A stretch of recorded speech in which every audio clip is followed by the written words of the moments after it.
दशैंमा बोकाको टाउको पोलेको लट्ठी अड्केर हैरान। आज मलाई यो बोकाको लास्टै माया लागिरहेछ। आज यो मर्दैछ। ल भन्दा केटा तेरो अन्तिम इच्छा के छ? दाइ दाइ दाइ मलाई एक मुठो घाँस खुवाइदिन्न।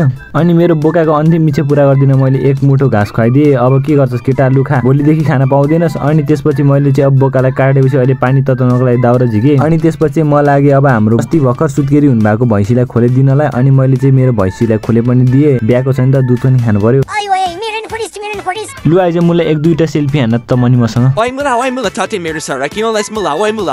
अनि मलाई त बोका काट्नलाई खुकुरी उद्या भनेर बोजीमा दिए। अब गोर्खे खुकुरी पो हो त त्यही भएर स्वाट स्वाट स्वाट पारेर उद्याइदिए। अनि यता मलाई काम हराउनेहरू चाहिँ फेरि यता पानी तताउँदै रहेछन्। अनि मेरो प्रिय बोकाको मनी पालो आयो गाइज। अब के गर्छस् त तैँले आयो नि यति लिएर आएर चाहिँ कान्छ के गर्छ। त्यसपछि त बोकालाई भुतलाई ओरी टाउको र जिउ अलग पारेर टाउको मैले पोल्न दिए। लट्ठी हालेर पोलेको लट्ठी नै नलिक्रेर तनाव।